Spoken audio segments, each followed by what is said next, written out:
കർത്താവ് സ്വർഗത്തിൽ പ്രത്യക്ഷനായതുകൊണ്ട് സഭയ്ക്ക് ലഭിക്കുന്ന 3 കാര്യങ്ങൾ, അതായത് ഇപ്പോൾ കർത്താവ് സ്വർഗത്തിൽ ഇരുന്നുകൊണ്ട് ചെയ്യുന്ന 3 കാര്യങ്ങൾ. 1, വിശ്വസിക്കുന്നവർക്ക് അവൻ പരിശുദ്ധാത്മാവിനെ നൽകുന്നു. 2, വിശ്വസിക്കുന്നവർക്കും ആശ്രയിക്കുന്നവർക്കും വേണ്ടി കർത്താവ് മധ്യസ്ഥത ചെയ്യുന്നു. 3, തൻ്റെ സഭയെ പാർപ്പിക്കുവാൻ ഒരു വീട് സ്വർഗത്തിൽ കർത്താവ് ഒരുക്കുന്നു. യേശുവിൻ്റെ 3ാമത്തെ പ്രത്യക്ഷത ഭൂമിയിലേക്കുള്ള സെക്കൻഡ് കമ്മിങ് ആണ്.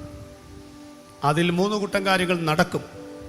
1, 1ാമത്തെ വരവിന് 300 പ്രവചനം ഉണ്ടായിരുന്നെങ്കിൽ 2ാമത്തെ വരവിന് 625 പ്രവചനങ്ങളുണ്ട്. ആ പ്രവചനങ്ങൾ നിവർത്തീകരിക്കുവാനാണ് യേശു വീണ്ടും വരുന്നത്. 2, ഈ രക്ഷിക്കപ്പെട്ടു എന്ന് പറയുന്ന നമ്മുടെ ആത്മാക്കളാണ്, ശരീരമല്ല. നമ്മുടെ ശരീരത്തിൻ്റെ വീണ്ടെടുപ്പിന് വേണ്ടിയാണ് യേശു വരുന്നത്. 3, ഇവിടെയുള്ള എല്ലാ വാഴ്ചയ്ക്കും നീക്കം വരുത്തിയിട്ട് യേശുക്രിസ്തു ഈ ലോകത്തെ രാജാതി രാജാവും കർത്താതി കർത്താവുമായി ഭരിക്കുവാനാണ് യേശു ലോകത്തിലേക്ക് വരുന്നത്. ആദ്യത്തെ 3 കൂട്ടം കാര്യങ്ങൾ ഭൂതകാലമാണ്, നടന്നു കഴിഞ്ഞു, ഇനി ഒരിക്കലും ആവർത്തിക്കില്ല. 2ാമത്തെ 3 കൂട്ടം കാര്യങ്ങൾ നടന്നുകൊണ്ടിരിക്കുകയാണ്. ഇന്ന് രാത്രിയിലും നിങ്ങൾ വിശ്വസിച്ചാൽ അത് പ്രാപിക്കാം. 3ാമത്തെ 3 കൂട്ടം കാര്യങ്ങൾ നടക്കാൻ പോകുന്ന കാര്യങ്ങളാണ്. ആദ്യത്തെ 3 കൂട്ടം കാര്യങ്ങൾ വിശ്വസിച്ചാൽ നീതീകരിക്കപ്പെടാം. 2ാമത്തെ 3 കൂട്ടം കാര്യങ്ങൾ വിശ്വസിച്ചാൽ വിശുദ്ധീകരിക്കപ്പെട്ടുകൊണ്ടിരിക്കാം. 3ാമത്തെ 3 കൂട്ടം കാര്യങ്ങൾ വിശ്വസിച്ചാൽ തേജസ്കരിക്കപ്പെടും. അവൻ മുന്നറിഞ്ഞവരെ വിളിച്ചും വിളിച്ചവരെ നീതീകരിച്ചും നീതീകരിച്ചവരെ തേജസ്കരിച്ചും ഇരിക്കുന്നു. ഈ 3 പ്രത്യക്ഷതകളും 9 സാധ്യതകളുമേ ബൈബിളിന് പറയാനുള്ളൂ. എങ്കിലും ഞാനതിൻ്റെ 1ാമത്തെ പ്രത്യക്ഷതയാണ് ഈ രാത്രിയിൽ ചിന്തിക്കുന്നത്. യേശു ഈ ലോകത്തിൽ വന്നതുകൊണ്ട് നിവൃത്തിയായ 3 കാര്യങ്ങൾ. 1, പ്രവചനങ്ങൾ നിവൃത്തിയായി. 2, മനുഷ്യവർഗത്തിൻ്റെ പാപങ്ങൾ സമ്പൂർണ്ണമായി പരിഹരിക്കപ്പെട്ടു. 3, പിശാചിൻ്റെ തലയെ തകർത്തു. ഈ 3 കാര്യമല്ലാതെ വേറൊരു കാര്യം നടന്നിട്ടില്ലേ പാസ്റ്റർ എന്ന് ചോദിച്ചാൽ നടന്നിട്ടുണ്ട്. നമ്മുടെ വേദികളിലൊക്കെ നമ്മൾ കേൾക്കുന്ന ഈ കാര്യങ്ങളൊന്നും ആകാൻ സാധ്യതയില്ല. നമ്മുടെ ബാനറുകൾ പോലും അങ്ങനെ അല്ലല്ലോ. നമ്മുടെ ബാനറുകളൊക്കെ പറയുന്ന കുരുടർ കാണുന്നു, ചെകിടർ കേൾക്കുന്നു, ഊമർ സംസാരിക്കുന്നു, മുടന്തർ നടക്കുന്നു, ഒരെണ്ണം കൂടെ ഉണ്ട്, മരിച്ചവർ, ഇങ്ങനെയൊക്കെ. ഇതൊക്കെ യേശു ചെയ്യും. പക്ഷേ അതിനല്ല യേശു ലോകത്തിൽ വന്നത്. അതിന് തമ്മിലുള്ള വ്യത്യാസമല്ലോ മനസ്സിലായോ? അത് പറയാം. ഞാൻ 4 മണിയായപ്പം അടൂരിൽ നിന്നും കൊട്ടാരക്കരയ്ക്ക് പോകുന്ന ബൈപ്പാസിലാണ് ചായ കുടിച്ചത്. അങ്കമാലിയിലുള്ള ഒരാൾ എന്നെ ബസ്സിനകത്ത് കാണുകയും ചെയ്തു. ബസ്സിനകത്തല്ല, ഒരു ജീപ്പിൽ കൈവീശിച്ചു പോയി. ഇപ്പോൾ അദ്ദേഹം അങ്കമാലി ചെന്ന് പറഞ്ഞിട്ടുണ്ടാവും ഞാൻ ഇവിടെ നിന്ന് ചായ കുടിക്കുന്ന കാര്യം. പറയുന്ന ശൈലി ശ്രദ്ധിച്ചോളണം, തെറ്റാണെങ്കിൽ. ജോയി പാറയിൽ പാസ്റ്റർ അടൂരിൽ ചായയും പഴംപൊരിയും തിന്നാൻ വന്നിട്ടുണ്ടായിരുന്നു. ഞാൻ കണ്ടതാണ് സത്യം. ശരിയോ തെറ്റോ? സത്യമോ? അയാളെ കണ്ടതാ. അയാൾക്ക് എവിടെ പോയി പറയാം. പക്ഷേ ഇതിനകത്ത് അല്പം സംഗതിയുള്ളവർ അത് വിശ്വസിക്കുകയില്ല. കാരണം 250 രൂപ 1 വേ ടിക്കറ്റ് കൊടുത്ത് 10 രൂപയുടെ പഴംപൊരി തിന്നാൻ ഞാൻ അടൂർ വരെ വന്നെന്ന് പറഞ്ഞാൽ ഇതിനകത്ത് ആൾപ്പാർപ്പുള്ളവർ വിശ്വസിക്കാൻ സാധ്യതയില്ല. അവരെങ്ങനെ വിശ്വസിക്കുമെന്നറിയാമോ? അങ്ങനെ അത് ചെയ്തു കാണും, പക്ഷേ വേറെ എന്തോ കാര്യത്തിന് പോയതാ. സത്യമാ. ഞാൻ ഈ യോഗത്തിന് വന്നതാ. ഇതാണ് എൻ്റെ പ്രധാനപ്പെട്ട കാര്യം. വന്നപ്പോൾ അത് ചെയ്തു, അതൊരു സത്യമാണ്. തീർത്തു പറഞ്ഞോട്ടെ, വിഷമിക്കരുതേ. യേശു ലോകത്തിൽ വന്നത് ഇവിടെ ആളുകൾ പറയുന്ന പോലെ ലോകത്തിലുള്ള സകല രോഗികളെ സൗഖ്യമാക്കാനൊന്നുമല്ല. അങ്ങനെയാണെങ്കിൽ യേശുവിന്റെ കാലഘട്ടത്തിൽ 3 കുരുടന്മാർ, 3 മരിച്ചവർ, വേറെ ആരും ഉണ്ടായിരുന്നില്ലേ? യേശു വന്നത് മനുഷ്യവർഗത്തിന്റെ പാപങ്ങൾ പരിഹരിച്ച് നരകത്തിലേക്ക് യാത്ര ചെയ്യുന്നവന്റെ കരം പിടിച്ചവന് നിത്യതയിലെത്തിക്കാനുള്ള ദൈവിക പദ്ധതിയുടെ സാക്ഷാത്കാരമാണ് കാൽവറിയിലെ ക്രൂശ്. അതിന്റെ കൂടെ അതൊക്കെയാണ്. പണ്ടൊക്കെ നമുക്ക് 5-6 ഏക്കർ തെങ്ങിൻ തോട്ടമൊക്കെ കാണും. 5ന്റെ മോട്ടോർ ഒക്കെ മോണോ ബ്ലോക്ക് പമ്പ് സെറ്റൊക്കെ വെച്ച് ആകാശമോ എന്തെങ്കിലും ആകട്ടെ നനയ്ക്കാറുണ്ട്.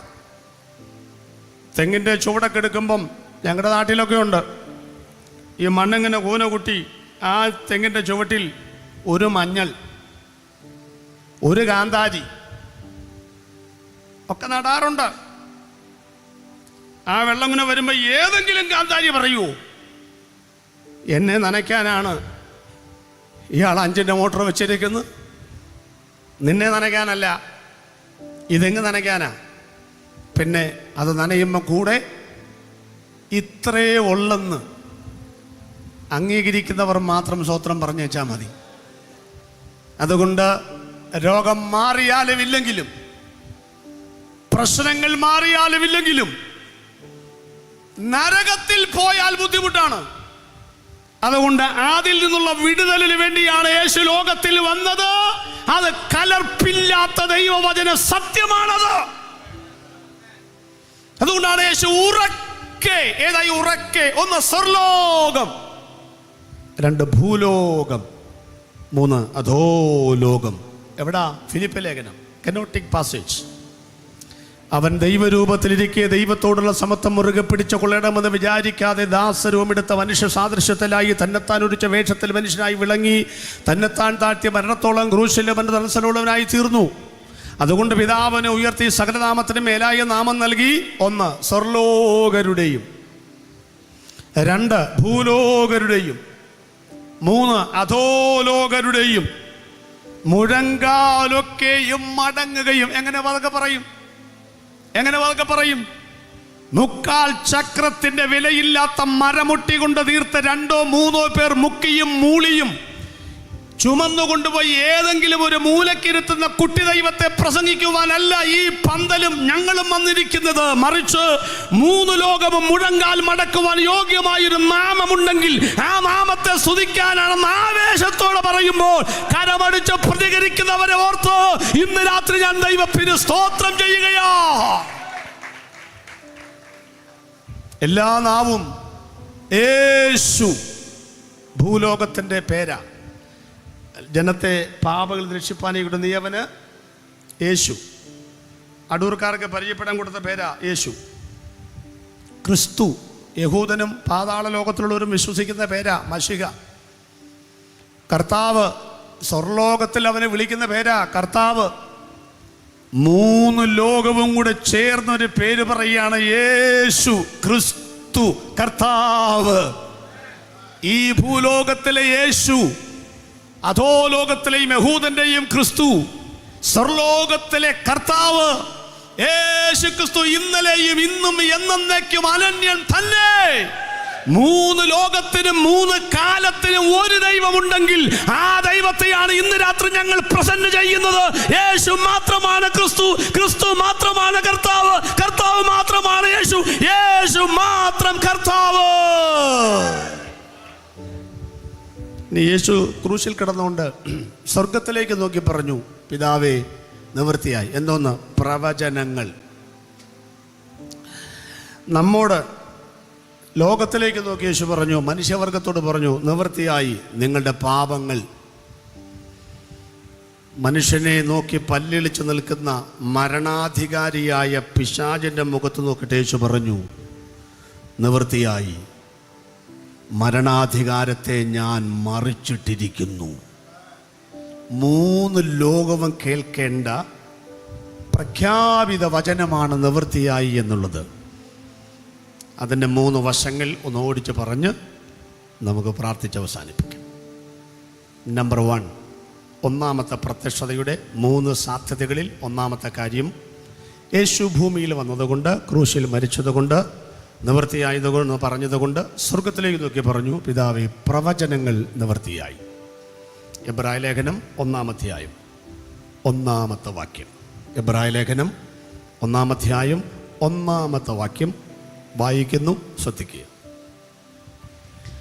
ദൈവം പണ്ട് ഭാഗം ഭാഗമായിട്ടും വിവിധമായിട്ടും പ്രവാചകന്മാർ മുഖാന്തരം പിതാക്കന്മാരോട് അരുളി ചെയ്തിട്ട് ഈ അന്ത്യകാലത്ത് പുത്രൻ മുഖാന്തരം നമ്മോട് അരുളി ചെയ്തിരിക്കുന്നു. വളരെ ശാന്തമായിട്ടാണ് പറയുന്നത്, ശ്രദ്ധിക്കണേ. ദൈവം പണ്ട് ഭാഗമായിട്ട് വിവിധമായിട്ട് പ്രവാചകന്മാർ മുഖാന്തരം അരുളി ചെയ്തിട്ട് ഈ അന്ത്യകാലത്ത് പുത്രൻ മുഖാന്തരം നമ്മോട് അരുളി ചെയ്യുന്നു. ഒന്ന് വ്യാഖ്യാനിച്ചോട്ടെ. ദൈവം പണ്ട് ഭാഗമായിട്ട് എന്ന് പറഞ്ഞാൽ പെട്ടെന്ന് പറയാം, പഴയ നിയമത്തിലും ആരുണ്ടെന്നായി പറഞ്ഞതിൻ്റെ അർത്ഥം യേശു ഉണ്ടെന്നാ. അതൊക്കെ ഇപ്പോൾ എല്ലാവരുമാണെന്നറിയില്ല.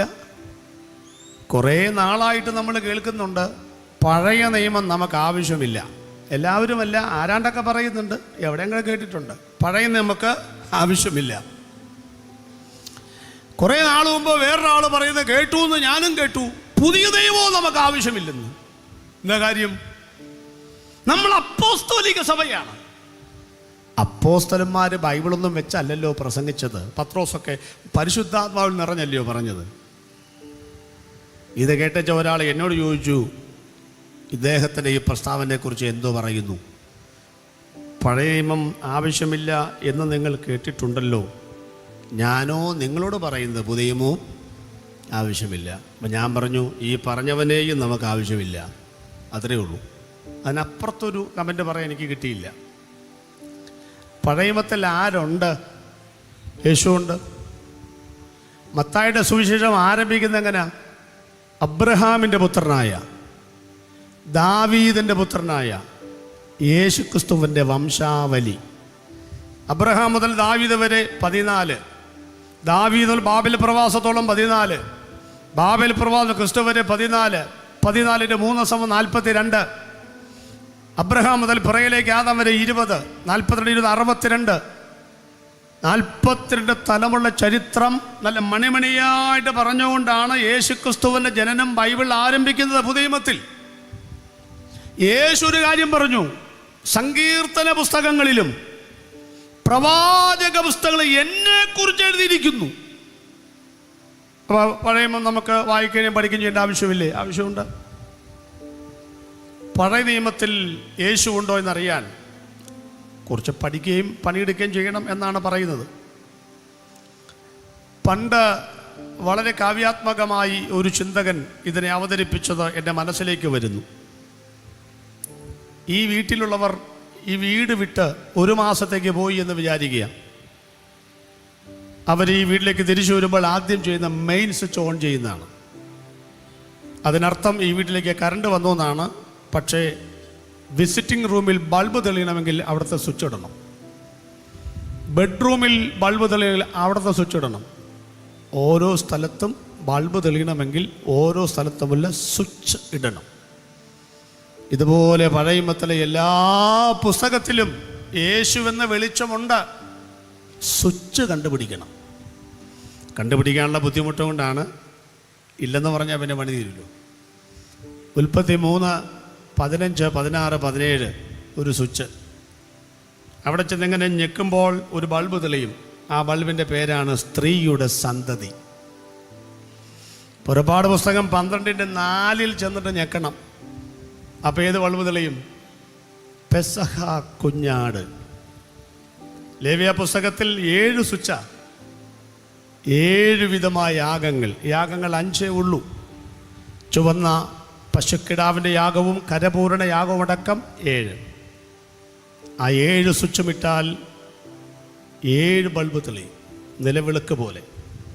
സംഖ്യാപുസ്തകത്തിൽ അടിക്കപ്പെട്ട പാറ, ആവർത്തന പുസ്തകത്തിൽ വരുവാനുള്ള പ്രവാചകൻ, യോശുവയുടെ പുസ്തകത്തിൽ സർവ്വസൈന്യാധിപൻ, ന്യായാധിപന്മാരുടെ പുസ്തകത്തിൽ 18 ന്യായാധിപന്മാർക്ക് മീതെ ന്യായപാലനം ചെയ്യുന്ന കർത്താവ്. 14 ശമൂവേലിനെയും ഏലിയെയും അവരുടെ മക്കളായ യോവേൽ, അബിയാവൊക്കെ ചേർത്താൽ 18 രൂത്തിൻ്റെ പുസ്തകത്തിൽ മധ്യസ്ഥനായ റോളാണ് യേശുവിനുള്ളത്. 1-2 ശമൂവേലിൽ പ്രവാചക വരേണ്യൻ, 1-2 രാജാക്കന്മാരിൽ 41 രാജാക്കന്മാർക്ക് മീതെ രാജ്യം ഭരിക്കുന്ന രാജാതി രാജാവ്, ദിനവൃത്താന്തങ്ങളിൽ കർത്താതി കർത്താവ്, യിസ്രായേൽ ശാസ്ത്രി, നെഹമ്യാവിൽ രാഷ്ട്രത്തിൻ്റെ പുനഃസ്ഥാപകൻ, എസ്തേറിൽ മധ്യസ്ഥൻ, നെഹമ്യാവിൽ രാഷ്ട്രത്തിൻ്റെ പുനഃസ്ഥാപകൻ, ഇയ്യോബിൽ കഷ്ടപ്പെടുന്ന മശിക, സങ്കീർത്തനങ്ങളിൽ ആടുകളുടെ വലിയ ഇടയൻ, സദൃശവാക്യത്തിൽ സർവജ്ഞാനി, സഭാപ്രസംഗിൽ സകലവും നിയന്ത്രിക്കുന്നവൻ, ഉത്തമയത്തിൽ സഭയുടെ മണവാളനും പ്രിയനും തോഴനും കാന്തനും, യെശയ്യാവ്, ഇരമ്യാവ്, യെഹെസ്കേൽ, ദാനിയേൽ തുടങ്ങിയ 4 വലിയ പ്രവാചകന്മാരും ശേഷിക്കുന്ന 12 ചെറിയ പ്രവാചകന്മാരും അടങ്ങുന്ന വിലാപങ്ങളുടെ പുസ്തകമടക്കമുള്ള 17 പ്രവചന ഗ്രന്ഥങ്ങളിൽ അവൻ യഹൂദ ജാതിയുടെ ചിരകാല പ്രതീക്ഷിത മശിഹ. തീർന്നില്ല. മത്തായിൽ രാജാവ്, മർക്കോസിൽ ദാസൻ, ലൂക്കോസിൽ മനുഷ്യപുത്രൻ, യോഹന്നാനിൽ ദൈവത്തിൻ്റെ പുത്രൻ, അപ്പോസ്തല പ്രവൃത്തിയിൽ സഭയുടെ ചരിത്രത്തിൻ്റെ നെടുന്തൂണ്, ലേഖനങ്ങളിൽ സഭയുടെ ഭാവി പ്രത്യാശ, കൈയടക്കത്തോടെ നമ്മുടെ കയ്യിൽ തന്ന വേദപുസ്തകം ഒടുവിലത്തെ പുസ്തകമായ വെളിപ്പാട് പുസ്തകത്തിൽ മാറത്ത് പൊൻകച്ച കെട്ടിയവനായി മനുഷ്യപുത്രനോട് സദൃശനായിരിക്കുന്ന ക്രിസ്തു. അർത്ഥം, ഏതെങ്കിലും മലയാള മനോരമ പത്രത്തിലും മാധ്യമത്തിലും മംഗളത്തിലും മാതൃഭൂമിയിലും എഴുതിയവന് പ്രസംഗിക്കാനല്ല ഞങ്ങൾ നിൽക്കുന്നത്. പുസ്തകത്തിൻ്റെ ചുരുളുകളിൽ എഴുതപ്പെട്ടത് കൊണ്ട് ലോകത്തിൽ വന്ന ഒരു ദൈവമുണ്ടെങ്കിൽ ആ ദൈവത്തെയാണ് ഞങ്ങൾ പറയുന്നത്. 40-ാമത്തെ സങ്കീർത്തനം പുസ്തകത്തിൻ്റെ ചുരുളിൽ എന്നെക്കുറിച്ച് എഴുതിയിരിക്കുന്നു. എഴുതപ്പെട്ടത് കൊണ്ട് ലോകത്തിൽ വന്ന ഏക ദൈവം ഈ ദൈവം പണ്ട് ഭാഗമായി വിവിധമായി എന്ന് പറഞ്ഞെന്താ, വിവിധ സ്റ്റൈലിൽ, വിവിധ രീതികളിൽ. അതും പെട്ടെന്ന് മനസ്സിലാക്കാൻ ഒരു ഭാവനാപരമായി പോയാൽ ആ വാക്യത്തിൻ്റെ അർത്ഥം മനസ്സിലാവും. നമ്മുടെ കർത്താവായ യേശു ക്രിസ്തു ക്രൂശിൽ മരിച്ചു. 3 ദിവസം കഴിഞ്ഞാണ് ഉയർത്തത്. അപ്പം ആ 3 ദിവസം എവിടെ ആയിരുന്നു? 1-ാം പാതാളം എന്ന് പറഞ്ഞ സ്ഥലമാണ്. ഭൂമിയെ 3ആയിട്ട് തിരിച്ചിട്ടുണ്ട്. ക്രസ്റ്റ്, മാൻഡിൽ, കോർ അല്ലെങ്കിൽ ഉൾക്കാമ്പ്. 35 കിലോമീറ്റർ ക്രസ്റ്റ്, 2870 മാൻഡിൽ, അടുത്തതാണ് ഉൾക്കാമ്പ്. അപ്പോൾ 2ാമത്തെ ഭാഗത്തേക്ക് വരുമ്പോൾ 4 സ്ഥലങ്ങളിൽ ഒക്കെ ബൈബിൾ പഠിപ്പിക്കുന്നുണ്ട്. ഏറ്റവും ഒടുവിലാണ് നമ്മൾ പറയുന്ന, ബൈബിൾ പറയുന്ന നരകം എന്നുള്ളത്. ഇയ്യോബ് 28:5 അത് കാണാൻ പറ്റും. അപ്പോൾ ഈ 1-ാം പാതാളത്തിലേക്കാണ് യേശു പോയത്. ഈ 1-ാം പാതാളത്തിലേക്ക് യേശു ചെല്ലുമ്പം വളരെ മനോഹരമായി പഴയ ഉപദേശിമാർ അതിനെ അവതരിപ്പിച്ചിരിക്കുന്നത് ഞാൻ കേട്ടിട്ടുണ്ട്. എനിക്ക് ഭയങ്കര ഇഷ്ടമാണ്. ഇത് 1-ാം പാതാളമാണെന്നിരിക്കട്ടെ. ഇപ്പോൾ ഇത് 1-ാം പാതാളം. അപ്പം ആദാം മുതൽ ഇങ്ങോട്ട് യോഹന്നാൻ സ്നാപകൻ വരെയുള്ള ആളുകളൊക്കെ അവിടെ ഉണ്ട്. അപ്പം യേശു ക്രൂശിൽ മരിച്ചു. 1-ാം പാതാളത്തിൽ യേശു പ്രത്യക്ഷനായി. അപ്പം യേശുവിൻ്റെ നടുക്ക് പ്രത്യക്ഷനായി ഇരിക്കട്ടെ. യേശു നടുക്ക് പ്രത്യക്ഷനായാൽ ആരും എഴുന്നേറ്റ് പോകില്ലേ? എഴുന്നേക്കും. 1-ാം പാതാളത്തിൽ എഴുന്നേക്കാൻ അല്പം മടി. ഒരു പക്ഷേ ഞാൻ എഴുന്നേക്കേണ്ട കാര്യമില്ല എന്ന് ചിന്തിക്കാവുന്ന ഒരാൾ ആരായിരിക്കും? ആദാമായിരിക്കാനാ സാധ്യത. ആദ്യ മനുഷ്യനാണല്ലോ, നരവംശകുലത്തിൻ്റെ ആളാണല്ലോ. ആ അവതരണം നിങ്ങൾ ശ്രദ്ധിച്ചോളണം.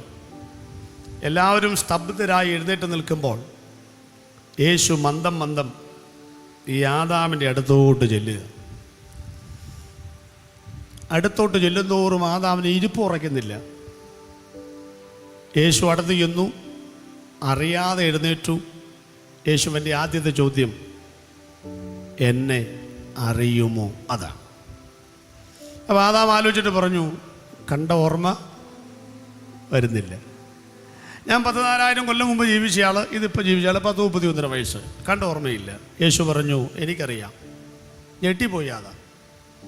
ഇന്നലെ വന്ന പയ്യന് 4000 വർഷം മുൻപ് ജനിച്ച എന്നെ അറിയാമെന്നൊക്കെ പറയുമ്പം ആദാം ചോദിച്ചു, എവിടെ വെച്ച്? യേശുവിൻ്റെ മറുപടി. ഇതൊക്കെ ഭാവനാപരമാണ് കേട്ടോ, വേദപുസ്തകമൊന്നുമില്ല. ആദാമേ, ഏദൻ തോട്ടത്തിൽ ഓർമ്മയുണ്ടല്ലോ? ഓർമ്മയുണ്ട്. പാപം ചെയ്ത ഓർമ്മയുണ്ടല്ലോ? അതൊക്കെ പറയാതെ ഞാൻ ഇച്ചിരി അന്തസ്സോടെ അവിടെ ജീവിക്കുക. ആട്ടെ, പാപം ചെയ്തപ്പം ആ മരത്തിൻ്റെ മറവിലേക്ക് പോയതും അത്തി ഇല കൊണ്ട് ഒരു ഉടുപ്പുണ്ടാക്കിയതും വെയിലാറിയപ്പോൾ ഇപ്പോഴത്തെ പിള്ളേരുടെ പാൻറ് പോലെ തുണി ആയതും പിന്നെ അവിടെ നിന്ന് ഇങ്ങോട്ട് പിടിച്ചോണ്ട് വന്നതും ഓർമ്മയുണ്ടോ? നാണം കെടുത്താനാണോ ഇങ്ങോട്ട് വന്നത്? കാര്യം പറ.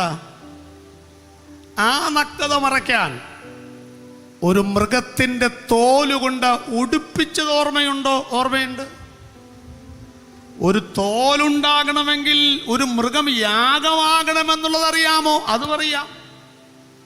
ആ യാഗമൃഗം ആരാന്നറിയാമോ? ഞാൻ അന്വേഷിച്ചുകൊണ്ടിരിക്കുകയാണ്. എന്നാൽ എന്നെ അന്വേഷിക്കണ്ട. താങ്കൾ പോലും അറിയാതെ താങ്കളുടെ നഗ്നത മറക്കേണ്ടതിന് ആയിരക്കണക്കിന് വർഷങ്ങൾക്ക് മുൻപ് ആ ഇരുളിൽ യാഗമായി തീർന്ന ആ യാഗമൃഗമാണ് നിങ്ങളുടെ മുൻപിൽ നിൽക്കുന്ന ഈ മനുഷ്യൻ, അല്ലെങ്കിൽ ഈ ദൈവ കുഞ്ഞാട്. ഞെട്ടിപ്പോയി കാണും, സ്തബ്ധരായി നിന്ന് കാണും.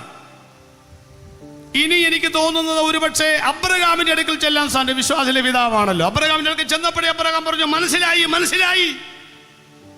അബ്രഹാമേ, ബാലന്റെ മേൽ കൈവെക്കരുത് എന്ന് പറഞ്ഞാൽ നോക്കിയപ്പം അന്ന്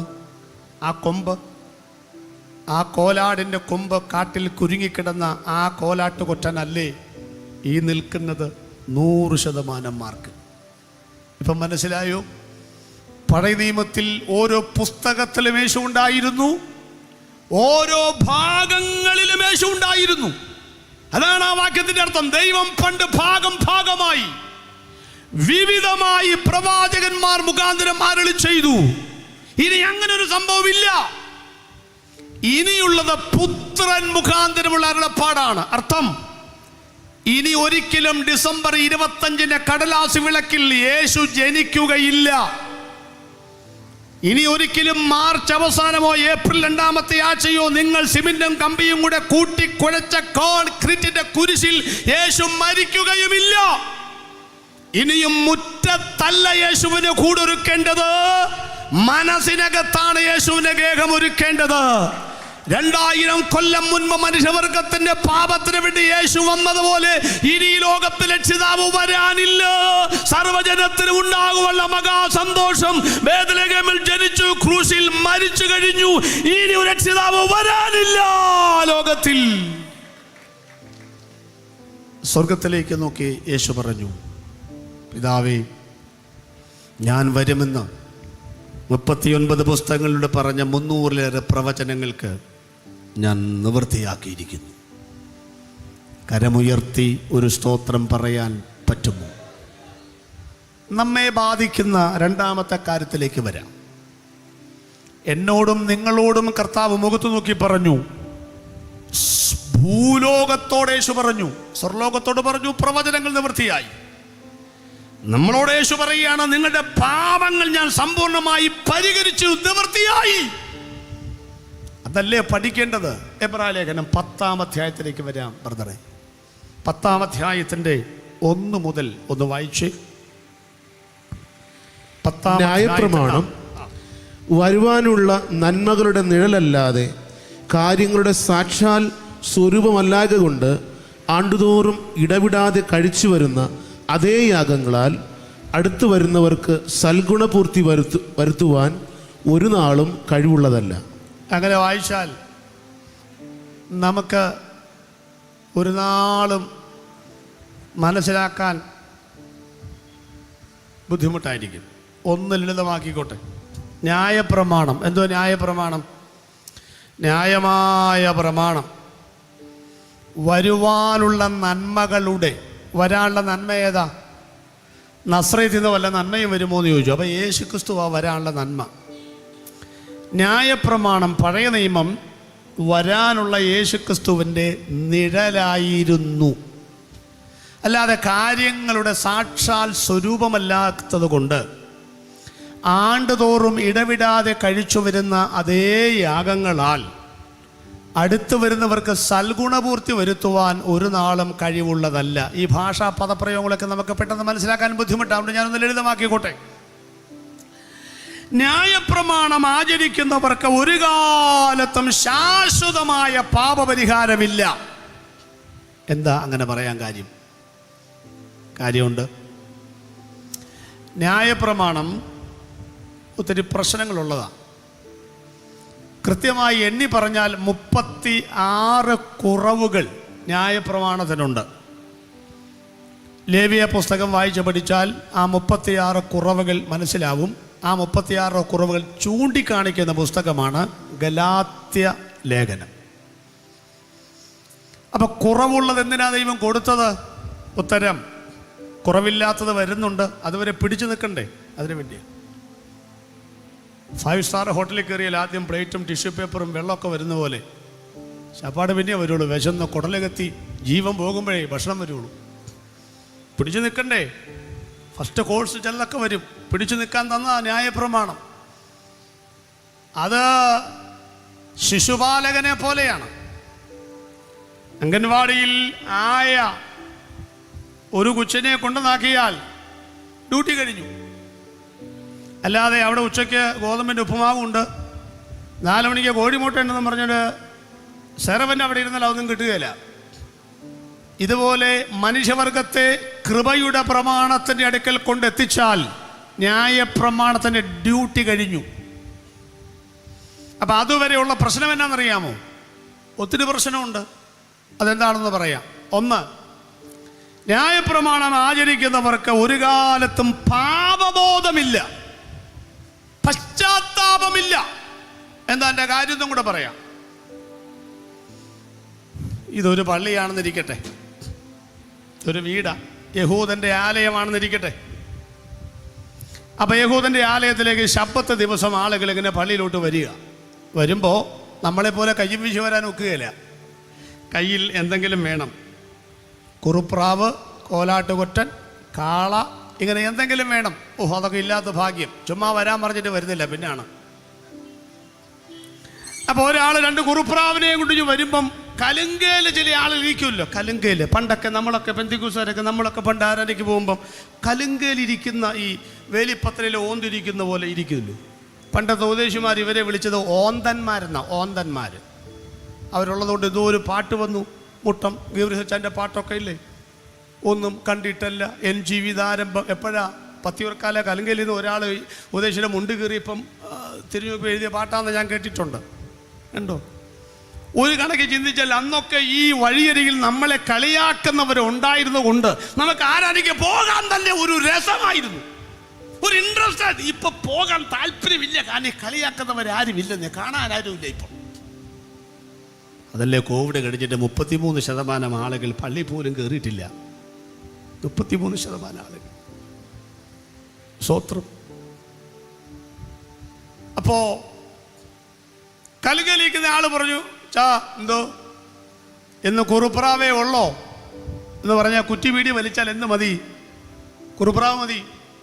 പുള്ളി പറഞ്ഞു, ഞാൻ കുറുപ്രാവിനെയും കൊണ്ടെങ്കിലും പോകുന്നുണ്ടല്ലോ, നീ ചുമ്മാ കലുങ്ക കയറിയിരിക്കുകയല്ലേ, അപ്പം നീ എൻ്റെ പുറകെ വരുന്ന ലൂക്കോച്ചനെ നോക്കിയാലോ. എന്നാ പറ്റി?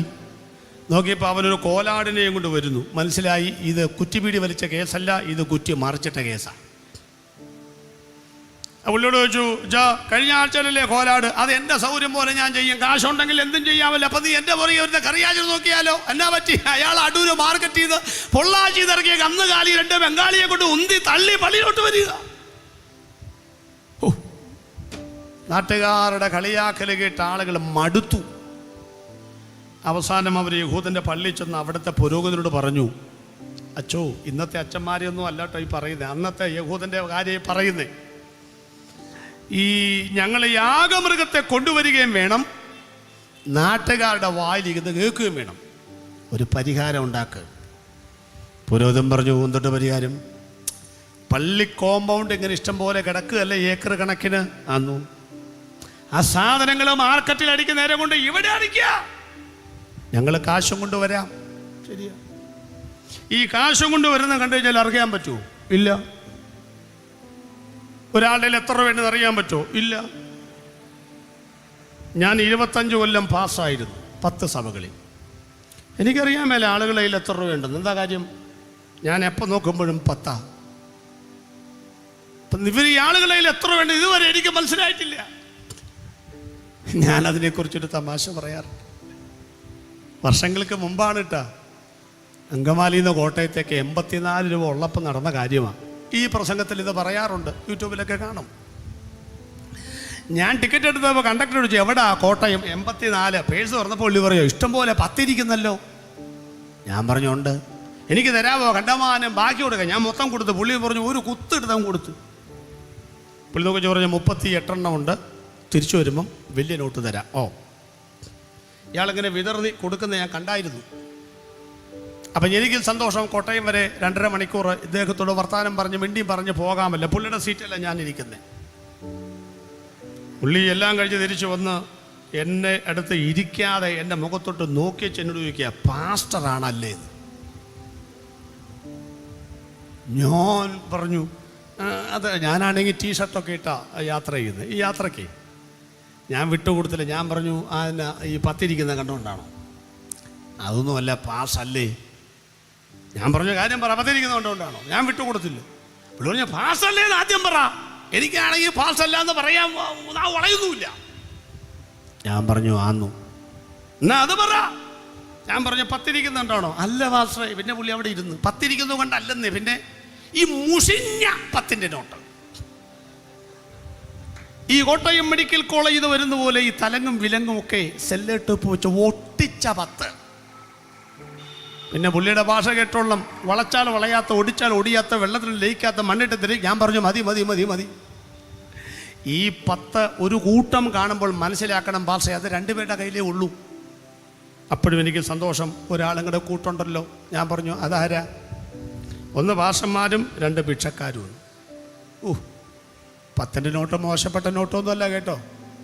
ആ 10 കൊണ്ടൊക്കെയാണ് ഞങ്ങളൊക്കെ ഇവിടം വരെ ആയത്. സ്വോത്രം. എന്നാലും 10 കൊടുത്ത ചായ കിട്ടുകയില്ല എന്നും കൂടെ നിങ്ങൾ തിരിച്ചറിയണം. സ്വോത്രം. ഇവിടെ സ്വോത്ര കാഴ്ചയൊന്നുമില്ല, ഇല്ലേ? ഒന്നുമില്ലല്ലോ, ഇവിടെ ഒന്നുമില്ല. അപ്പൊ അവര് പറഞ്ഞു, ഒരു പരിഹാരം ഉണ്ടാക്കുക. എന്ത് പരിഹാരം? പള്ളിക്കോമുണ്ടടിക്കുക. ശരി, അങ്ങനെ പള്ളിക്കോമിനെല്ലാം അടിച്ചു. ഒരാളെ പറഞ്ഞു, 2 കുറുപ്രാവ്. അയാൾ പറഞ്ഞു, ചേട്ടൻ്റെ മുഖം കണ്ടിട്ട് കോലാട്ടിലുള്ള വകുപ്പുണ്ടല്ലോ, നീയാണ് തീരുമാനിക്കണത്. ഞാനെന്താ പാപം ചെയ്തു? ഒരു കുറുപ്രാവിന് മതി എന്താ? ചേട്ടാ, കോലാടിന് കാശ് കുറവാണ്, ഒരെണ്ണം മേടിച്ചുണ്ടോ? കുറുപ്രാവിനെ മതി എന്ന്. ഈ വിൽക്കുന്നതും വാങ്ങുന്നതുമാണ് യേശു കണ്ടത്. യേശു ചാട്ടവാറെടുത്തു. എൻ്റെ പിതാവിൻ്റെ പ്രാർത്ഥനാലയം നിങ്ങൾ വാണിഭശാലയാക്കി മാറ്റിയിരിക്കുന്നു. അന്നും ഇന്നും കാണുന്ന ഒരു അപജയത്തിലേക്ക് വിരൽ ചൂണ്ടാതിരിക്കാൻ വയ്യ. പണമുണ്ടെങ്കിൽ ഏത് പാപത്തെയും മറയ്ക്കാമെന്നുള്ള ഒരു വസ്തുത അന്നും ഇന്നും നിലനിൽക്കുന്നു.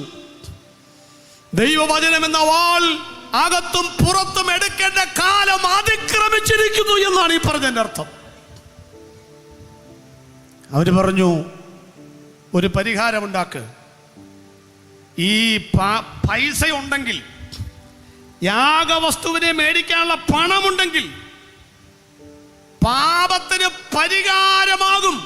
ശാശ്വതമല്ല, താൽക്കാലികം. പൈസ ഇല്ലെങ്കിൽ പാപമില്ല. ഇതുകൊണ്ടാണ് ജനത്തിന് പാപത്തിന് പരിഹാരമില്ലാതിരുന്നത്. എൻ്റെ വക ഒരു ഫലിതം കൂടെ ചേർത്തേക്കാം.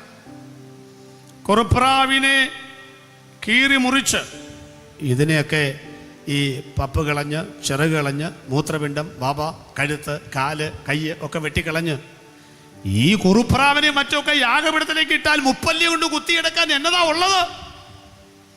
അതുകൊണ്ട് കുറുപ്രാവിന് വേണ്ടി അന്നത്തെ പുരോഹിതൻ പ്രാർത്ഥിക്കുമ്പോൾ 2 പ്രാർത്ഥനയാണെന്നാണ് ഞാൻ പറയുന്നത്. 1 രഹസ്യം, 2 പരസ്യം. 1 രഹസ്യം, ദൈവമേ, ഇവൻ കൊണ്ടുവന്ന കുറുപ്രാവിൻ്റെ ഈ യാഗത്താൽ ഇവൻ്റെ കുറ്റുപീടിയുടെ പാപം ക്ഷമിച്ചു കൊടുക്കണമേ. മനസ്സിൽ എന്നെ കൊണ്ട് ഇവൻ പണിയെടുപ്പിക്കാതെ അടുത്ത ആഴ്ച വരുമ്പോൾ ഒരു കോലാടിനെയും കൊണ്ട് വരാൻ സഹായിക്കണമേ. ഇതുകൊണ്ടാണ് മക്കളെ ജനത്തിന് പാപബോധമില്ലാത്തത്. പാപബോധമില്ലാത്തത്. ജനത്തിന് പാപം ചെയ്യാൻ പണമുണ്ടായാൽ പാപബോധമില്ല. നിന്റെ പണത്തിനും നിന്റെ സ്ഥാനമാനങ്ങൾക്കും കഴിവുകൾക്കൊന്നും ദൈവത്തോട് ചെയ്ത പാപത്തെ മറയ്ക്കാൻ കഴിയില്ല കേട്ടോ. ഇനി ന്യായപ്രമാണത്തിന് ഏറ്റവും വലിയ മറ്റൊരു പ്രശ്നം എന്താണെന്ന് പറയുമ്പോൾ, ഒന്നിൽ തെറ്റിയാൽ മുഴുവൻ തെറ്റും. അയ്യോ, അത് വലിയ പ്രശ്നമാണ്.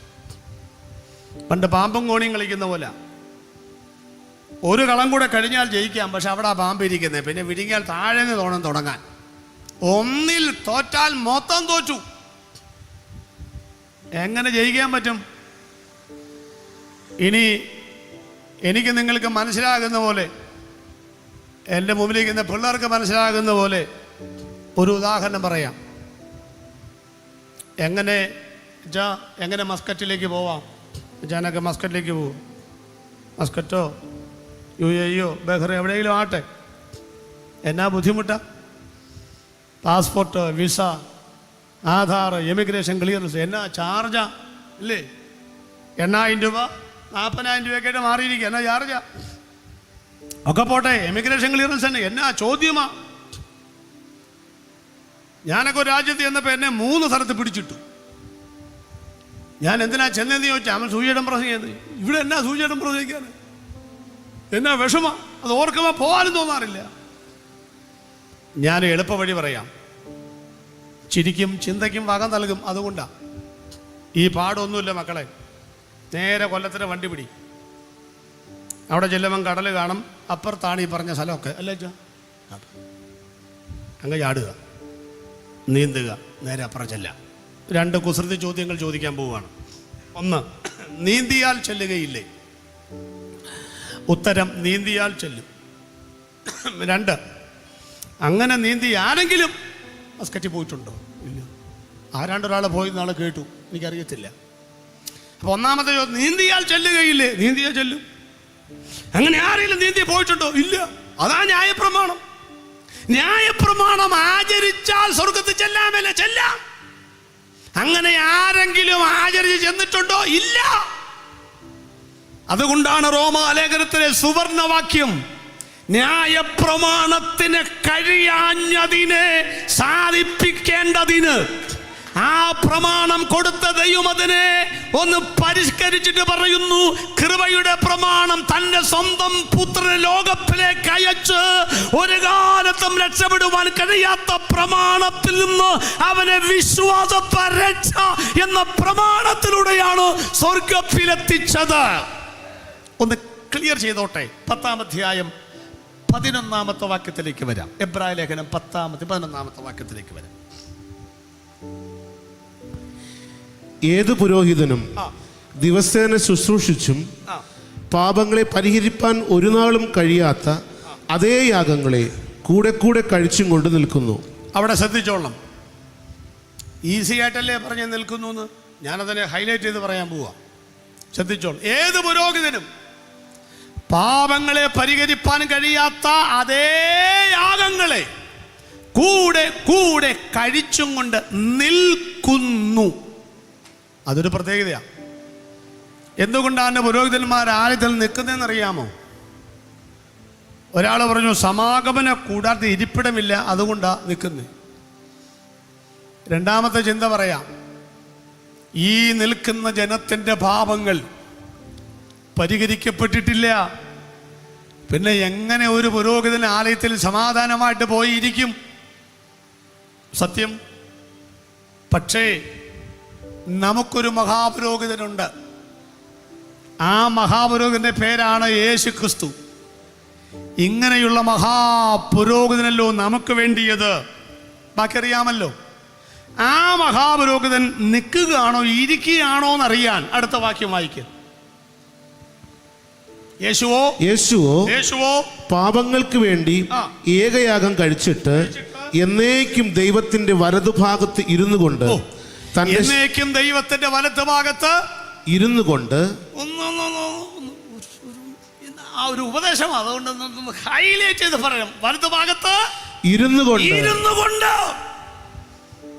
കാലവും മതങ്ങളും ഉണ്ടാക്കിയ കാലം മുതൽ സകല പുരോഹിതന്മാരും ആലയത്തിനകത്ത് ഇന്നും നിൽക്കുമ്പോൾ ഇവരെന്തിനു വേണ്ടിയാണോ നിൽക്കുന്ന ആ പ്രശ്നം 2000 വർഷം മുൻപ് യേശു ക്രിസ്തു കാൽവറിയിൽ പരിഹരിച്ചിട്ട് പിതാവിന്റെ വലത്ത് ഭാഗത്ത് പോയി ഇരിക്കുന്നു.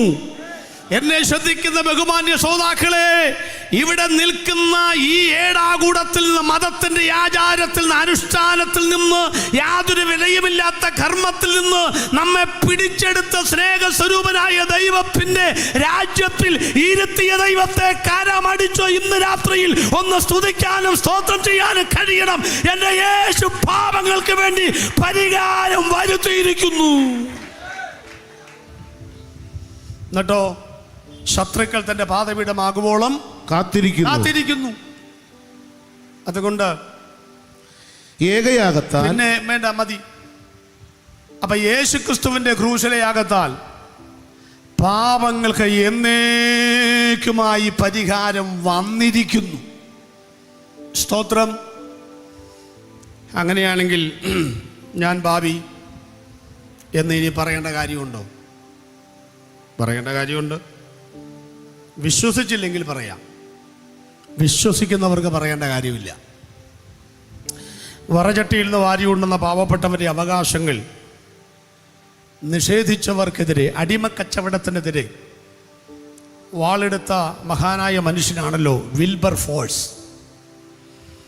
ആ നിയമം അമേരിക്കൻ പാർലമെൻറ്റിൽ വരുത്തിയ അമേരിക്കക്കാരുടെ എക്കാലത്തെയും പ്രിയപ്പെട്ട പ്രസിഡന്റാണ് എബ്രഹാം ലിങ്കൺ.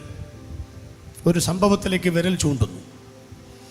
അമേരിക്കൻ പാർലമെൻറ്റിൽ അടിമക്കച്ചവടം നിർത്തലാക്കി, നിയമം പാസ്സാക്കി, കരഘോഷത്തോടെ ബില്ല് പാസ്സായി. സൈറൺ മുഴങ്ങിയ രാജ്യത്ത് കമ്പനികൾ നിർത്തി. തൊഴിലാളികൾ പെട്ടെന്ന് റോട്ടിലോട്ടിറങ്ങി. നിമിഷ നേരം കൊണ്ട് ബാനറുകൾ ഉയർന്നു, അനൗൺസ്മെന്റുകൾ മുഴങ്ങി. തെരുവീതിയിൽ കൂടി ആളുകൾ യാതയായി പോവുകയാണ്. എബ്രഹാം ലിങ്കൺ നീണാൾ വാഴട്ടെ. എന്താ കാര്യം? അടിമക്കച്ചവടം നിർത്തലാക്കി ഡിക്ലെയർ ചെയ്തു. പക്ഷെ ഇപ്പോഴും അടിമകളില്ലേ? ഉണ്ട്. അവിടെയുണ്ട്, ഇവിടെയുണ്ട്, എവിടെയുമുണ്ട്. എന്താ കാര്യം? പ്രതികരിക്കാൻ മനസ്സില്ലെങ്കിൽ, തൻ്റെ ഇടമില്ലെങ്കിൽ, കാര്യങ്ങൾ അറിഞ്ഞിട്ടും അറിയുന്ന പോലെ നിൽക്കാനുള്ള പ്രാപ്തിയില്ലെങ്കിൽ അടിമയാകേണ്ടി വരും. ഇന്നേക്ക് 2000 വർഷം മുൻപ് പിശാച് അടിമനുഖത്തിൽ വെച്ചിരുന്ന മനുഷ്യവർഗത്തിന്റെ പാവങ്ങൾ, അടിമനുഖം യേശു തകർത്ത ക്രൂശിൽ അത് ഡിക്ലെയർ ചെയ്തു. ആ പ്രഖ്യാപനത്തിന്റെ ബാനറുകളാണ് ദൈവത്തിന്റെ വചനം. അതിന്റെ അനൗൺസ്മെന്റ് ഈ വഴിയിലൂടെ പോകുന്നതാണ് ഇന്നു മുതൽ 4 ദിവസം ഈ മുറ്റത്ത് കേൾക്കുന്ന സുവിശേഷ പ്രസംഗം. അത് കേട്ടിട്ടും ഇനിയും നിങ്ങൾ പാപിയാണ്. അതിനർത്ഥം യേശു മരിക്കാത്തത് കൊണ്ടല്ല, ആ മരണത്തെ അംഗീകരിക്കാത്തത് കൊണ്ടാണ്, പാപങ്ങൾ ഏറ്റുപറയാത്തത് കൊണ്ടാണ് എന്ന് മനസ്സിലാക്കണം. ആ ക്രൂശിയാഗത്തെ ഏറ്റുപറഞ്ഞ് പാപത്തിൽ നിന്നും മോചനം പ്രാപിച്ച ദൈവമക്കൾ, പാപക്ഷമ പ്രാപിച്ചവർ, അവനെ കൈക്കൊണ്ട് അവൻ നാമത്തിൽ വിശ്വസിച്ചവർ, ദൈവമക്കളെന്ന് അവകാശം ലഭിച്ചവർ, കരഘോഷം ഒന്ന് മുഴക്കിക്കൊണ്ട് ഈ പന്തൽ ഒരുമിച്ച് പറയട്ടെ, എന്റെ യേശുവിന്റെ ക്രൂശിലയാകത്താൽ ഇനി ഞാൻ പാപിയല്ല, എന്റെ ദൈവനെ പാപത്തെ വിടുവിച്ചിരിക്കുന്നു എന്ന്. അപ്പൊ 2 കാര്യങ്ങൾ ഞാൻ പറഞ്ഞു. ഒന്ന്, സ്വർഗത്തിലേക്ക് നോക്കി യേശു പറഞ്ഞു പ്രവചനങ്ങൾ നിവൃത്തിയായി. 2, ഈ ഭൂമിയിലേക്ക് നോക്കി യേശു ക്രിസ്തു മനുഷ്യവർഗത്തോട് പറയുന്നു നിങ്ങളുടെ പാപങ്ങൾ പരിഹരിക്കപ്പെട്ടിരിക്കുന്നു. സ്തോത്രം. 3-ാമത്തെ കാര്യം കൂടെ പറഞ്ഞ് നമുക്ക് പ്രാർത്ഥിക്കാം. എന്താ 3-ാമത്തെ കാര്യം?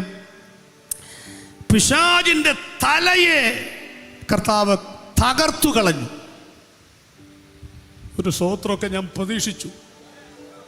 കാരണം കർത്താവിനെ കുറിച്ച് പറഞ്ഞില്ലെങ്കിലും, അന്നേരം സ്തോത്രം പറഞ്ഞില്ലെങ്കിലും, ഈ പിശാചിനെ കുറിച്ചെങ്കിലും പറഞ്ഞാൽ അതൊക്കെ സ്തോത്രം പറയാറുണ്ടല്ലോ.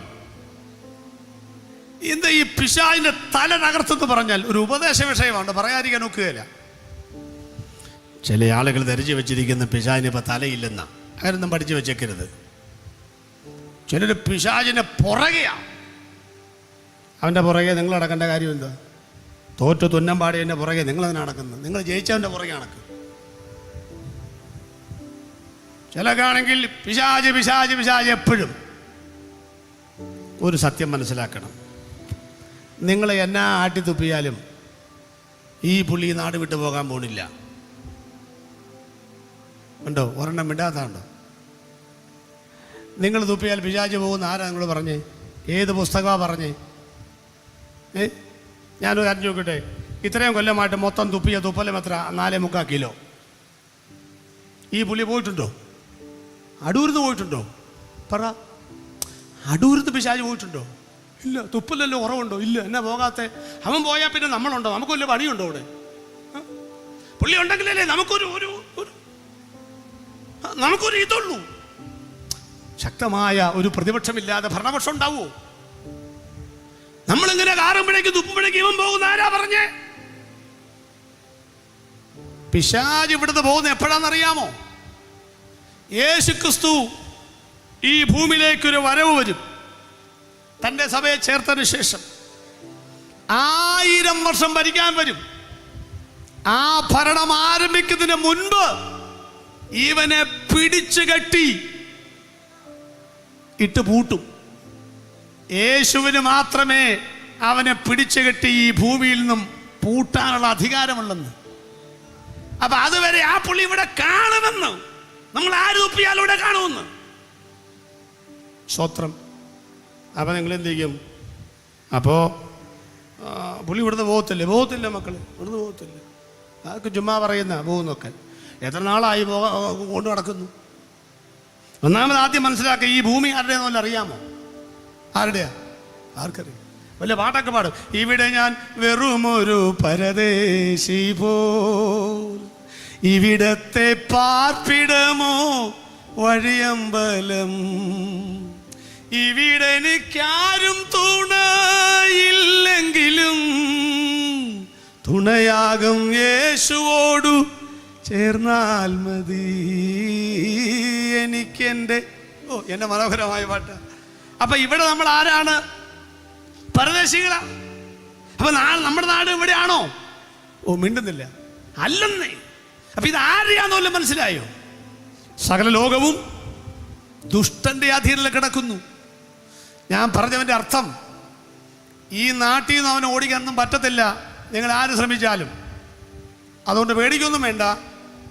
നിന്റെ വീട്ടിൽ കയറണമെങ്കിൽ, പഞ്ചായത്തിൽ നിന്ന് പോയില്ലെങ്കിലും നിന്റെ വീട്ടിൽ കയറണമെങ്കിൽ അതിന് വചനത്തിന്റെ വ്യവസ്ഥയുണ്ട്. സ്തോത്രം.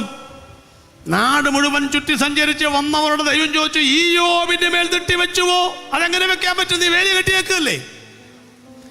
ആരെ വിട്ടുകൊടുക്കണമെന്നും ആരെ പാറ്റാൻ കൊടുക്കരുതെന്നും യേശുവിനറിയാം. അതുകൊണ്ട് ഈ കോർപ്പറേഷനും മുനിസിപ്പാലിറ്റിയും വിട്ടൊന്നും പോകത്തില്ലെങ്കിലും യേശുവിനെ രക്ഷിതാവും കർത്താവുമായി അംഗീകരിച്ച് ദൈവവചനത്തിൽ അധിഷ്ഠിതമായ ജീവിതം നയിക്കുന്ന നിന്റെ വീട്ടിൽ കയറണമെങ്കിൽ അവൻ രണ്ടാമതൊന്ന് ആലോചിക്കേണ്ടി വരും.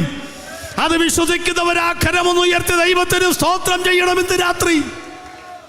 അല്പം പിറകിലേക്ക് വരണം. എനിക്ക് അല്പം പിറകിലേക്ക് വരണം. നിങ്ങൾക്കറിയാമല്ലോ, ഏതെന്ന തോട്ടത്തിൽ ഈ ആദാം ഹവ്വ, പിന്നെ ആരാ? ഭൂമി, പിന്നെ പാമ്പ്, 4 പേരോടും ശാപകരമായ വാക്കുകൾ പറയുന്നത് അറിയാമല്ലോ. ആദാമിനോട് മുഖത്തെ ഉയർപ്പ് കൊണ്ട് ഉപജീവനം കഴിക്കും, സ്ത്രീയോട് വേദനയോടെ മക്കളെ പ്രസവിക്കും, ഭൂമിയോട് മുള്ളും മരക്കാരെയും മുളയ്ക്കും, പാമ്പിനോട് ഉരസുകൊണ്ട് ഗമിച്ച് ഭൂമിയിലെ പൊടി നിനക്ക് ആഹാരമായിരിക്കും. അതല്ലേ അവൻ നമ്മുടെ പുറകെ നടക്കുന്നത്? നമ്മൾ പൊടിയാണല്ലോ. നമ്മൾ പൊടിയെന്ന് ഓർക്കില്ല. ഓർക്കാത്ത പ്രശ്നം. നമ്മൾ പൊടിയാ എന്ന് കരുതി ഞാൻ ആദ്യം പറഞ്ഞു പൊടിയാണെന്നും പറഞ്ഞു. എല്ലാവരും പ്രാർത്ഥിക്കുമ്പോൾ പൊടിയാണ്, ചാക്കാണ്, തുരുമ്പാണ്, പാട്ടയാണ്. ആക്രി കടയിൽ പോലും അത്രയും സാധനം കാണുകയില്ല. അത്രയും പറ്റും പറയരുത്. ഈ ഇഷ്ടിക ചൂളയിലേക്ക് വെക്കുന്നതിന് മുൻപ് ആർക്കും പൊടിയെ ചവിട്ടാം. പക്ഷേ ഇഷ്ടിക ചൂളയിൽ വെച്ച് അതിൽ തീ കയറിക്കഴിഞ്ഞാൽ ഒരുത്തരും ചവിട്ടാനൊക്കത്തില്ല മക്കളെ. കൊല്ലന്റെ ആലയിലെ കരിക്കട്ടയ്ക്ക് സമാനമായ നമ്മെ ഏതൊരുത്തനും കൈകൊണ്ട് പിടിച്ച് ഉലയിലെ തീയിലേക്കിടാമെങ്കിലും അവൻ എന്നിലും ഞാൻ അവനിലും വസിച്ചു കഴിഞ്ഞാൽ തീ കരിക്കട്ടക്കകത്തും കരിക്കട്ട തീക്കകത്തും കയറി കഴിഞ്ഞാൽ എടുത്തിട്ട് കൊല്ലന് പോലും തൊടണമെങ്കിൽ കൊടിൽ വേണ്ടി വരുമെന്ന് ദൈവത്തിന്റെ പരിശുദ്ധാത്മാഭാഗത്തുള്ളിടത്തോളം കാലം നിന്നെ ഓരോരുത്തരും തൊടാനൊക്കത്തില്ലെന്നായി പറഞ്ഞതിന്റെ അർത്ഥം. മുന്നോട്ട് വരാം. ആദാമേ വിയർപ്പ്. അതാ ഞാൻ വിയർക്കുന്നു. എന്താ കാര്യം? പണിയെടുക്കുക. അതുകൊണ്ടാ. സ്ത്രീ വേദനയോടെ മക്കളെ പ്രസവിക്കും. വേദനയില്ലേ? വേദനയില്ലേ? പ്രസവിക്കും. വേദനയില്ലേ? ഉണ്ട്. അല്ല, ഇപ്പം കാണത്തില്ലായിരിക്കും. കവി കുഞ്ഞുണ്ണി മാഷ് പോലില്ലേ, പണ്ട് പേര് ഇപ്പം കീറ്, അങ്ങനെയാണല്ലോ. അത് 6 മാസം കഴിഞ്ഞപ്പോൾ പിന്നെ മരണം വരെ വേദനയായിരിക്കും മക്കളെ. കണ്ണും കൈക്കോട്ടും എത്താത്ത സ്ഥലത്ത് മുള്ളും പറക്കാരെ ആർത്ത് മുളകി. എന്താ കാര്യം? ശാപം. ഇതിന് പൊടി ആഹാരമായിരിക്കും. അന്ന് മുതൽ ശ്രദ്ധിച്ചോളാം, ശ്രദ്ധിക്ക് പഠിച്ചോളാം. അന്ന് മുതൽ ഈ പിശാചിൻ്റെ ശ്രമം മുഴുവൻ എൻ്റെ തലയെടുക്കാൻ വരുന്ന സ്ത്രീയുടെ സന്തതിയെ തകർക്കുക എന്നുള്ളതാണ്. എനിക്ക് വിശദീകരിച്ച് പറയണമെങ്കിലും സമയത്തിൻ്റെ പരിമിതി, വിഷയത്തിൻ്റെ വിസ്തൃതി ക്യാപ്സുൽ പരുവത്തിൽ പറഞ്ഞ് അവസാനിപ്പിക്കുകയാണ്. പഴയ നിയമത്തിൽ നിങ്ങൾ പഠിച്ചാൽ ഒരുവിധം ഭക്തിയായി ജീവിച്ചിരുന്ന മിക്കവാറും സ്ത്രീകൾ പ്രസവിച്ചിരുന്നിട്ടില്ല. സാറ, റിബേക്ക, പ്രാർത്ഥിക്കുന്ന ഹന്ന, എലിസബത്ത്, എല്ലാ കഥാപാത്രങ്ങളും, റാഹേലൊക്കെ പിന്നീട് അവർക്ക് മക്കളുണ്ടായി. അപ്പോൾ സ്ത്രീയുടെ സന്തതി എന്ന് പറഞ്ഞ് സ്ത്രീകളിലേക്ക് ഇവൻ്റെ ശ്രദ്ധ തിരിച്ചു വിട്ടു ദൈവം തമ്പുരാൻ. ഇനി ശ്രദ്ധിച്ചോളണം. നിങ്ങൾ നോക്കിക്കേ, എലിസബത്ത് സക്കരിയാവും. എലിസബത്തിൻ്റെ അകത്ത് യേശുവിനെ വഴിയൊരുക്കാൻ വന്ന യോഹന്നാൻ സ്നാപകനെ കൊടുത്തതോടുകൂടി സക്കരിയാവ് മിണ്ടിയിട്ടില്ല. അതുകൊണ്ട് ഞാൻ ചിന്തിക്കുന്നു, അനുമാനമാണ്, പിശാച് വിചാരിച്ച് കാണും ഇവനായിരിക്കും ചിലപ്പോൾ എൻ്റെ തലയെടുക്കാൻ വരുന്നവൻ. അതിൻ്റെ പുറകെ അവനെ നടത്തിയേച്ചു. കല്യാണം പോലും കഴിക്കാത്ത, വിവാഹം നിശ്ചയം ചെയ്ത അമ്മ മറിയത്തിൻ്റെ അകത്ത് ലോകരക്ഷിതാവായ യേശുവിന് ദൈവം ജന്മം നൽകി. അറിഞ്ഞു കാണാൻ വഴിയില്ല എന്നാണ് എൻ്റെ അനുമാനം. ഇനി രാജാക്കന്മാരെങ്കിലും അറിഞ്ഞിട്ടുണ്ടെങ്കിൽ 2.5 വയസ്സിൽ താഴെയുള്ളതിനെല്ലാം കൊന്നുകളയാൻ പറഞ്ഞതിലൂടെ യേശു ഭൂമിയിൽ ഇല്ല എന്ന് വിചാരിച്ചായിരിക്കും പിശാച് നടക്കുന്നത്. അടൂരിൽ ഉപ്പുംചാക്കിൻ്റെ പുറത്ത് പിശാച് ഇരിക്കുന്നുണ്ട്. എന്തിനാ? യേശു എങ്ങാനും ഇതിലെ വല്ല പള്ളിക്കൂടത്തിലും പോകണ്ടോന്നറിയാം. ഏറ്റവും രസകരമായ കാര്യം പറയട്ടെ, യേശു പള്ളിക്കൂടത്തിൽ പോയിട്ടില്ല. എന്താണെന്ന് ഞാൻ പലവട്ടം ചിന്തിച്ചു. കാരണം ഈ ഗുരുകുല വിദ്യാഭ്യാസമുള്ള കാലമാണ്. പൗലോസൊക്കെ ഗമാലിയലിലെ കാൽക്കിരുന്ന വചനം പഠിച്ചത്. എനിക്ക് മനസ്സിലായ കാര്യം പറയാം. 2 കാര്യം. ഒന്ന്, യേശു പള്ളിക്കൂടത്തിൽ പോയ പ്രശ്നമാണെന്നേ, ആപ്ലിക്കേഷൻ പൂരിപ്പിക്കാൻ വലിയ ബുദ്ധിമുട്ടാണെന്നേ. അവിടെ ചെന്ന് കഴിയുമ്പം അമ്മ മറിയ വലിയ കുഴപ്പമില്ല, അപ്പൻ സമം സ്വർഗസ്വനായ പിതാവ്, അഡ്മിഷൻ കിട്ടുമോ? നിങ്ങൾ പറ. അപ്പോൾ എന്നെ തലകുത്തി ചോദിച്ചാലും സ്വർഗസ്വനായ പിതാവല്ലാണ്ട് യോസേപ്പ് എന്ന് യേശു പറയുമോ? പറയില്ല. അപ്പോൾ എന്തായാലും അഡ്മിഷൻ ഇല്ല, ഉറപ്പാ. എന്തിനാ അങ്ങനെ വെറുതെ? യേശു പോരുന്ന പ്രശ്നമില്ലല്ലോ. അതാണ് ഒരു ഭാഗം. രണ്ടാമത്തെ എന്ന് പറയാം, യേശുവിനെ പഠിപ്പിക്കുവാൻ യോഗ്യതയുള്ള ഒരധ്യാപകനും ഇതുവരെ ലോക ചരിത്രത്തിൽ ജനിച്ചിട്ടില്ല. ഇനി യേശുവിൻ്റെ നിങ്ങൾ നോക്കിക്കേ, ഈ 10-30 കൊല്ലം യേശു ഈ ഇങ്ങനെ നടക്കുന്നുണ്ട് നസറത്തിന്റെ നടുവിൽ കൂടെ. പിശാച് നോക്കി നടക്കുന്നുണ്ട്, പക്ഷെ മനസ്സിലായിട്ടില്ല. എന്നാ കാര്യം? കയ്യിൽ പെരുങ്കായത്തിന്റെ സഞ്ചി കണിക്ക, ഒരു സഞ്ചി. പിശാചിന് തോന്നി, ഇവൻ ആരാ ഈ പയ്യൻ? തോളറ്റം മുടി, പൂച്ചക്കണ്ണ്, തേജസ്, ഒരു സംശയം. 12-ാമത്തെ വയസ്സിൽ ആലയത്തിലൊക്കെ വെച്ച് കണ്ടതാ. എൻ്റെ ഭാവനയാണ്. ഒരിക്കൽ യേശുവെങ്ങാനും സഞ്ചി അവിടെ വെച്ചപ്പോൾ ഇവൻ ചെന്ന് സഞ്ചി ഇങ്ങനെ തുറന്നു നോക്കി. ഇവൻ ആരാ? ന്യായപ്രമാണം വല്ലതും പഠിക്കാൻ പോവുകയാണെന്നറിയാം. നോക്കിയപ്പോൾ സമാധാനമായി. ഇവൻ ന്യായപ്രമാണം പഠിക്കാൻ പോകുന്നല്ല, ഇവനൊരു തച്ചനാ. കാരണം 2 വീതുളി, ഒരു കൊട്ടുപിടി, ഒരു മുഴക്കോല, അത് സഞ്ചിക്കകത്ത്. സമാധാനമായി. ഒരു ദൂത് പറഞ്ഞോട്ടെ, ദൂതൊക്കെ പറയാൻ പറ്റിയ സ്ഥലമല്ലെങ്കിലും പറഞ്ഞോട്ടെ, ഏറ്റെടുത്തു. നിന്റെ തലയെടുക്കും എന്ന് വെല്ലുവിളിച്ചവൻ്റെ കണ്ണിൻ്റെ മുൻപിൽ കൂടെ 1 വർഷമല്ല, 2 വർഷമല്ല, 30 വർഷം കൺമണി പോലെ സൂക്ഷിക്കാൻ ദൈവത്തിന് കഴിയുമെങ്കിൽ, പ്രിയപ്പെട്ടവരെ, നമ്മൾ വിശ്വസിക്കാൻ തയ്യാറാകണം. നമ്മുടെ തലയെടുക്കുമെന്ന് വെല്ലുവിളിക്കുന്നവന്റെ മുൻപിൽ കൂടെ നമ്മെ നടത്തുവാൻ കഴിവുള്ളവനാണ് നമ്മുടെ ദൈവം. നമ്മൾ മനസ്സിലാക്കണം. 30-ാമത്തെ വയസ്സിൽ ഒരു പ്രസംഗം കേൾക്കുന്നു. അവൻ ഓടിച്ചെന്നു. ചെന്നപ്പോൾ ഒട്ടകരോമം കൊണ്ടുള്ള ഉടുപ്പ് ധരിച്ച ഒരാൾ, ശക്തമായ പ്രഭാഷണം. ആ ശൈലി കണ്ടപ്പോൾ മനസ്സിലായി ഇവനായിരിക്കും യേശു. ഇനി ഞാൻ പറയുന്ന കാര്യം 2 ചെവിയും വട്ടം പിടിച്ച് കേട്ടോളാം. എന്നാണെന്നറിയാമോ? കൺഫ്യൂഷൻ. ആർക്ക്? പിശാചിന്. നമ്മെ വട്ടം കറക്കുന്നവനാണ് പിശാച്, ശരിയല്ലേ? ആണ്. അവനെ വട്ടം കറക്കുന്നവനാണ് യേശു. അത് കണ്ടോളാം. അത് ഭയങ്കര രസമാണ് കേട്ടു.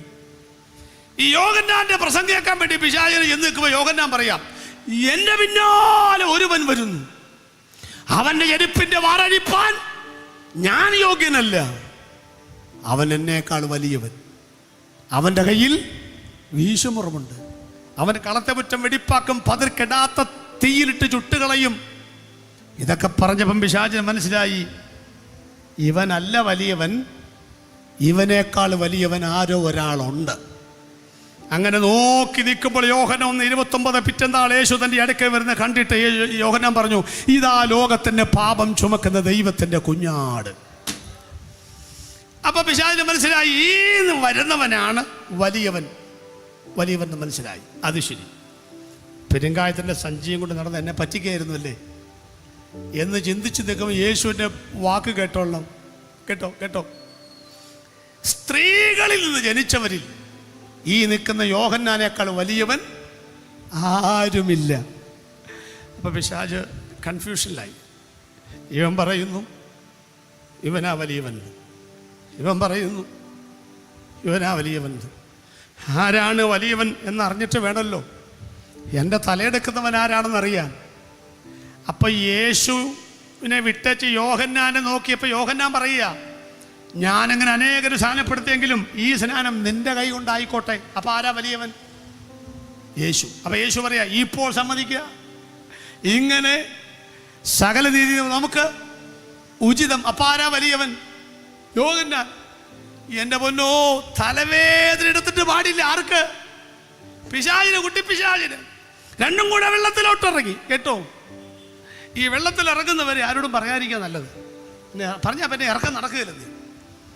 ഇറങ്ങി നോക്കി നിൽക്കുമ്പോൾ യോഹന്നാൻ യേശുവിനെ മുക്കി. പിശാചിന് മനസ്സിലായി ഇപ്പോഴാരാ വലിയവൻ മനസ്സിലായ. മുങ്ങിയവൻ വിശ്വാസി, മുക്കിയവൻ പാസ്റ്റർ. അങ്ങനെയാണല്ലോ നമ്മുടെയൊക്കെ നാട്ടിൽ. അപ്പൊ ആരാ വലിയവൻ? യോഹന്നാൻ.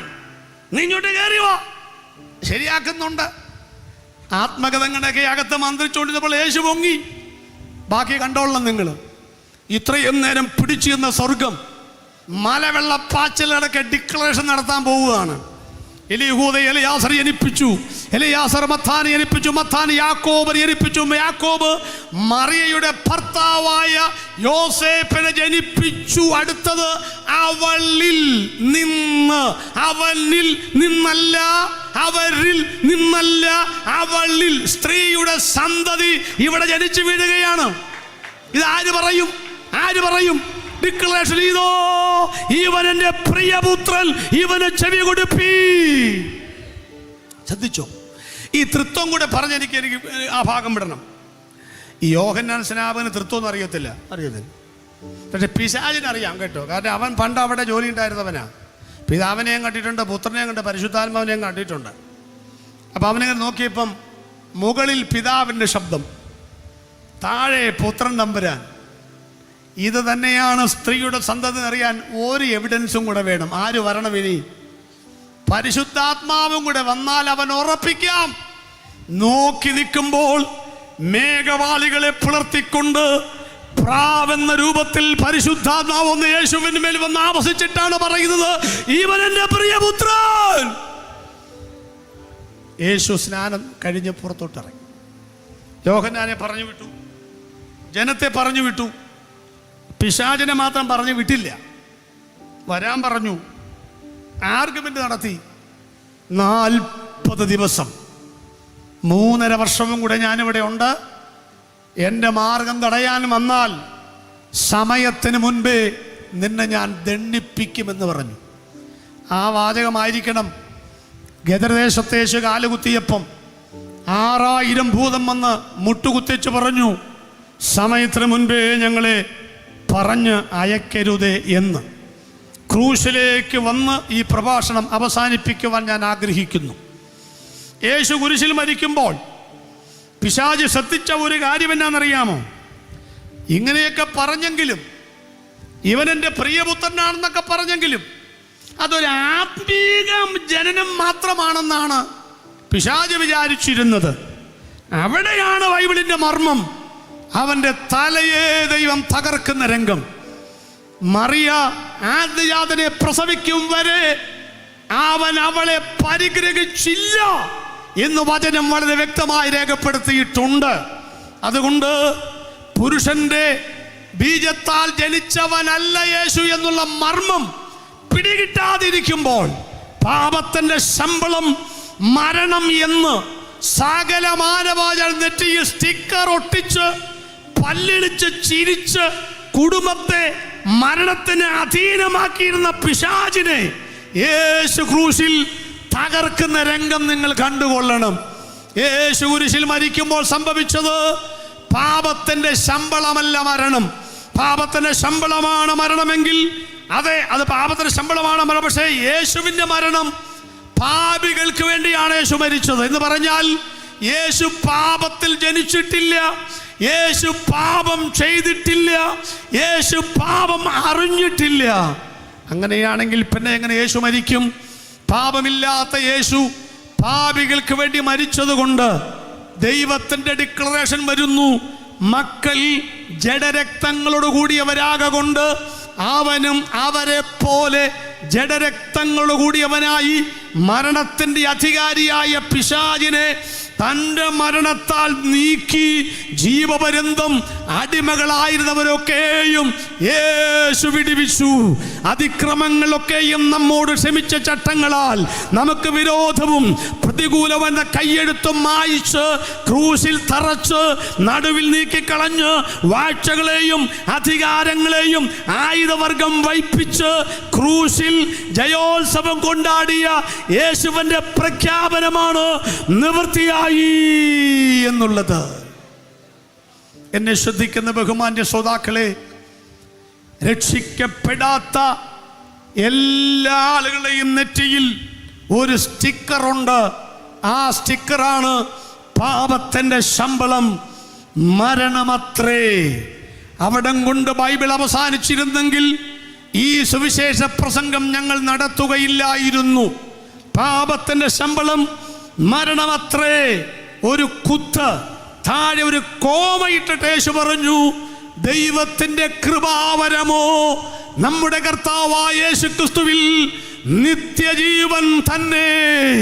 ഇന്ന് രാത്രിയിൽ നിന്റെ നെറ്റിമേൽ പിശാച് എഴുതി വെച്ച പാപത്തിന്റെ ശമ്പളം മരണ സ്റ്റിക്കറും വലിച്ചു മാറ്റിക്കളയാൻ, പറിച്ചു മാറ്റാൻ അധികാരമുള്ള ഒരുവനെ ലോകത്തിലുള്ളൂ.